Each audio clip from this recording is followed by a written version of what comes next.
you're 25 years of age. Okay. Your financial responsibility at that time will be very different. It is calculated by a formula. It's calculated by a formula called DIE. D stands for debt.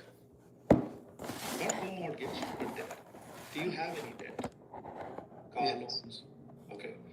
If you're okay to share, what would that number be? And again, for keeping it real, I would like to have the real numbers from you because then it will resonate better with you. But I'm okay from a confidentiality standpoint. You want to keep it high level, that's okay. But what would that debt number be? Approx 100K.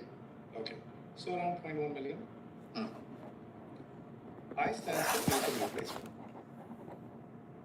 Typically, income replacement for a family like yours, I would say now your wife is working, but typically if you have kids, you have to plan for an income replacement multiplied by 10.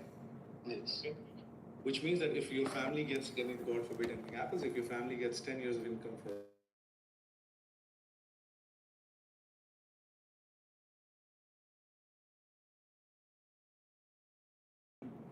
in the US, a mortgage is running somewhere around about $1 million. Yes. E stands for education. You don't have kids right now, but Chinmay and Antama will probably have kids at one point in time. Education, and this you can check from a Vanguard calculator, it shows up around 200 to 400K is your education expense.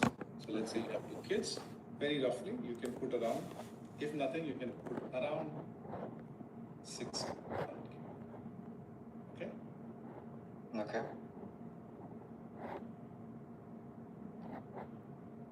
Now, we go to work. Okay. This total number right now stands to about 4.7 million. Yeah. Which is a lot. Which is a lot. But I would say still being young, it's not that big. I have clients who have much higher numbers because of the responsibilities that they have. And as your income will grow, the lifestyle you want to maintain, you will probably need to have more money. And that's the reality of life, right? So we go to work and we come back from work. One day, God forbid, we don't come back from work. Chinmay, who do you think is now responsible to manage this 4.7 million in your family? My wife. Unfortunately, it's the wife, and God forbid if anything happens and you have kids, the responsibility will be on the kids. It's true. Now, if you have $4.7 million of assets, you are something which are called self-insured. So what are these assets? I don't consider home to be an asset because the family has to live in the house, right? But apart from that, your 401k, your stocks, your RSUs, whatever you have. Right. So let me ask you this, Chinmay. The sum total of all of this, is it 4.7 million? Okay. Would you like to understand how financially responsible people do this? Yes. Okay. So US is a great land of opportunity, but it's also is not a land that gives you forgiveness that easy. You make one mistake and all the things in life that you've built in here can actually not be there for you anymore. And for your loved ones, right? Yeah. I've seen it a number of times now in the last 3 years. I don't want you to be thinking of yourself as that statistic. And God, forbid that happens, right? So the 4.7 million number is there. So do you have a car? I do. Okay. How much would be the worth of your car? It's a leased vehicle, so it's approx 75,000. 75,000. Great. I'm sure you're driving a great car. Out of the 75K, how much of this car that you have, what is the insurance that you pay? Monthly around $178. $178 a month? Yeah. Or for a 78K car? 70K car. Okay. What is the most valuable asset in your house, Chinmay? Most valuable asset in the house right now, just my wife and me, nothing else. It's you. Yeah. It's you. It's you are the most valuable asset in this house. Yeah.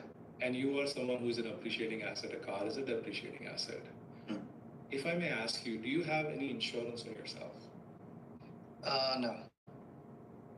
So don't you find it interesting that a depreciating asset of 78K has a $178 premium, and someone who is so valuable in the family doesn't have any insurance? Do you think that's right?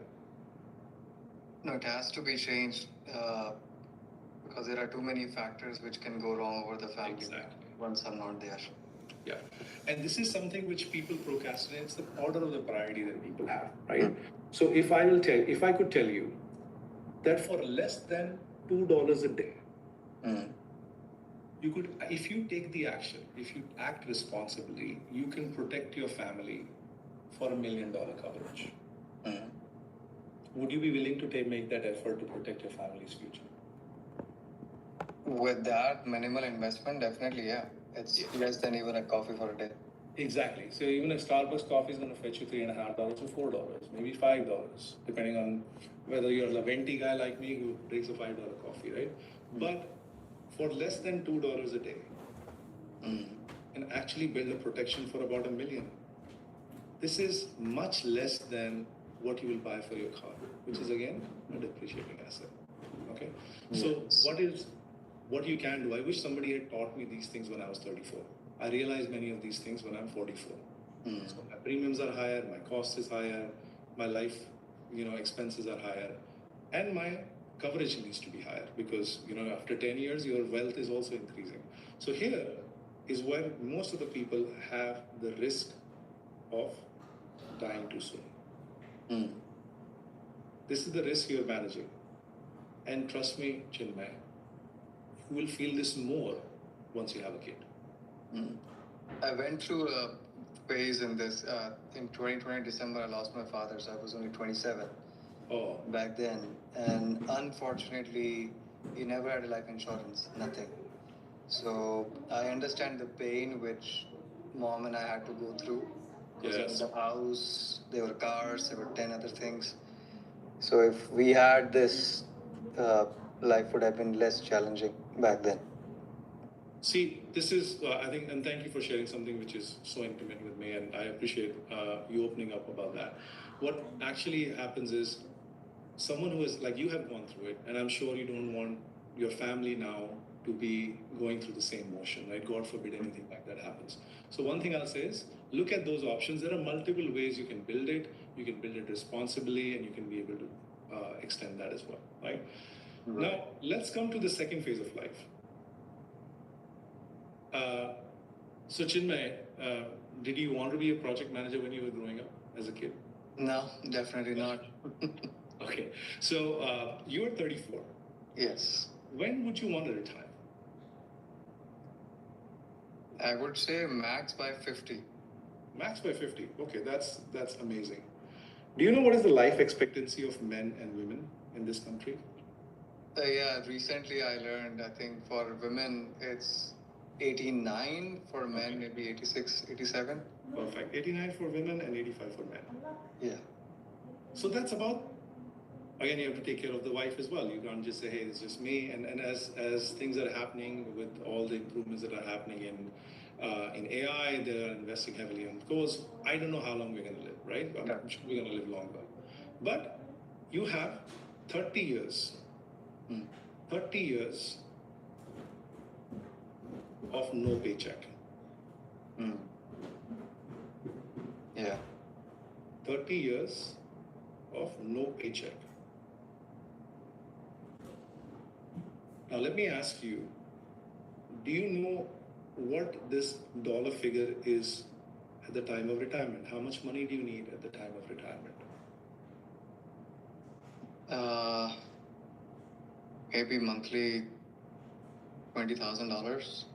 Okay. So interestingly, 80% plus of the people actually don't know what that number is or don't know the math behind that number. Would you like me to share that with you as to how this is calculated? Yes, definitely. Yeah.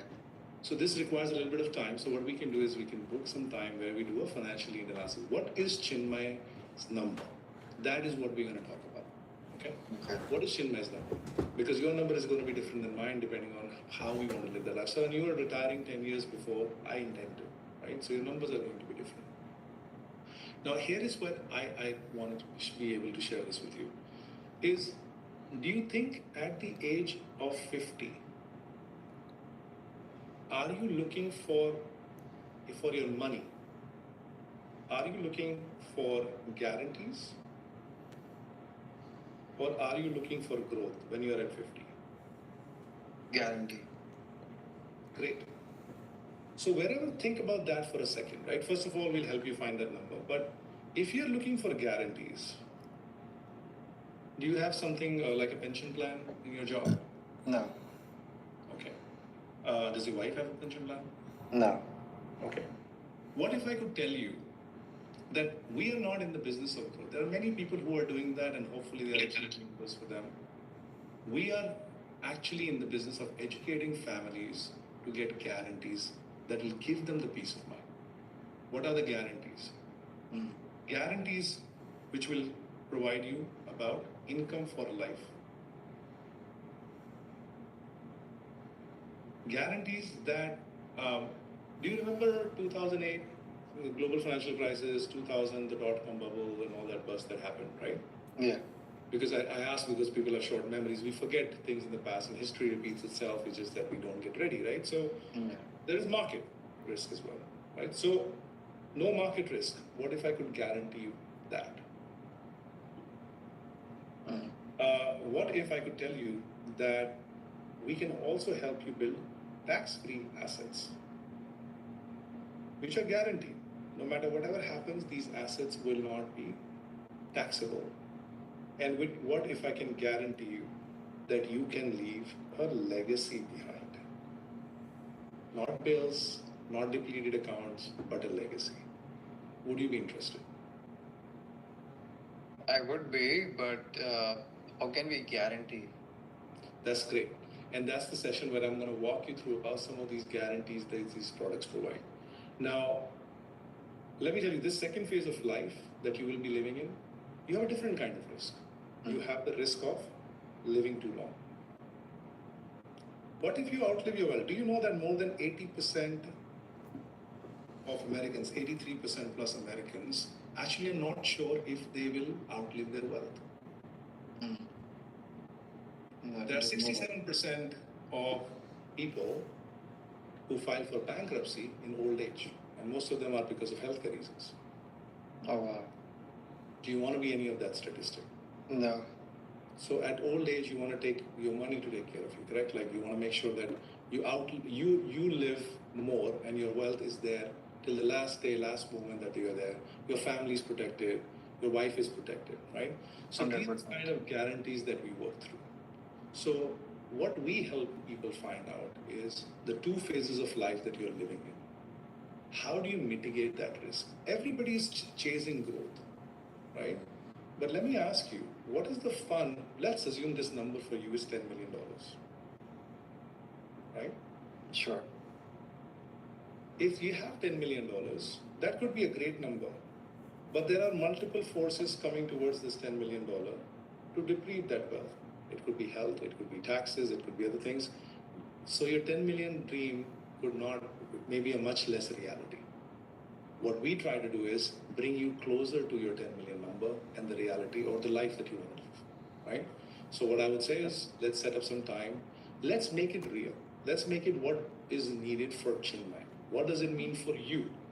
So once you are educated, I know you will make the right decision. Does that make sense?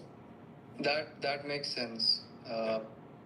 So let's say in the next session, hypothetically, you will walk me through the 10 million, because in my mind I'll be like, if I can reach 10 million through this, why I need to even work at this age? Yeah. So again, the number could be different for you, 10 million or 5 million. We'll look at your 1 plan, million, share whatever, with you yeah. where you are and what you will need for the lifestyle. And of course, your lifestyle will keep increasing. Let me give you a gift as well. Once I leave you, I will give you also a calculator. Okay. Now, people try to make it very complicated. We try to make it simple, right? That calculator, I would say, whenever a life event happens, a baby is born, okay? You guys change job, you buy a house, run that calculator yourself. I'm going to be educating you. I'm going to share with you my journey, right? Since the time I've been working on this, I had 2 financial planners, right? And you know what? I fired one of them. The one that I have right now, you know, what he says? He says, Deepak, you ask more intelligent questions now, which are hard to answer. So be that person, right? Even if you hire a financial planner, you'll be asking difficult questions. So we'll give you that calculator. That's a gift from us to you. Run it whenever life brings those events to you, and you will feel much more confident of how life is shaping, right? Okay. So would you be okay if we book some time for the financial need analysis? So far, what I've been like learning and understanding, I think, yeah, sign me up for real. Okay. Yeah. Awesome. Great. Thank you. All right, folks, that's from me. Chinmay, thank you for playing along. I appreciate it. Thank you. That's what I do. In different shape. I do this a little differently when I'm doing this with client. I usually come back to the right-hand side after doing a financial home, plus showing them growth, and then I close it with the right side of the curve. But that's about an hour session that I typically do. Right. So, any questions, feedback you folks want to share? Hopefully. Deepak, one big question, like I know Chinmay did have the insurance, but like most of the folks they came up with, they already insured. How do you handle that scenario? That's a very good question. Let me ask you, you bought insurance from somebody. How did you buy it? Is it adequate enough? So I always ask people that, first of all, majority of the people are not insured, and more than 76 or 78%, so I read somewhere, are underinsured. So how did you arrive that number when you don't know what your financial responsibility is? Because unless you know your financial responsibility, you're just buying things in patches. I always say this sometimes, I say, do you want your last paycheck your family receives to be sufficient enough or inadequate? So if you want it to be sufficient, then go through these exercises. Anyone else first? Deepak, awesome. It reminded me of the FLL Fort Lauderdale training. We were sitting next to each other when I actually was doing this training. Yes. And thank you for this. This is great. One question. I know in this case, I had a similar scenario where the individual, the couple did not have the baby yet, but on the way. So is it okay to project those as future education? 100%. I just asked them, see, you have to talk the language that they understand. So if somebody is having a baby, the question you can ask them, hey, would you make the nursery and the car seat ready before the baby comes? Yes. Right? So why would you not protect their future before they come into this world? Yeah, I did ask them, but I just wanted to make sure that that's... Yeah, so people are running around. I always say you're running around for things, but are they the priority things? I didn't do it till the time my baby... Well, actually I did. Technically, I bought some of these things before that, but was it adequate enough? Probably not. We should have gotten more, and that's what we did. Right? So one thing I have to do is you have to never try to be conflicting. You're absolutely right. The first question is you're absolutely right. And then you go from there wherever you want to steer it. You will lead them. But if you just say no, then you are in a confrontational mode, right? Remember, you want to win the person, not the argument. So that's your choice. All right, Chinmay, you raise your hand. Yeah, just a follow-up question on Shalender's. So recently I started approaching people and 3 of them already had life insurance. Yeah. And then I was helping them understand about, the products and whatnot we have as of now. They were, for example, we were previously using the word guarantees, right? Mm-hmm. Similar vision and dream is what the other financial security advisor have shared with them. So they were like, what's different between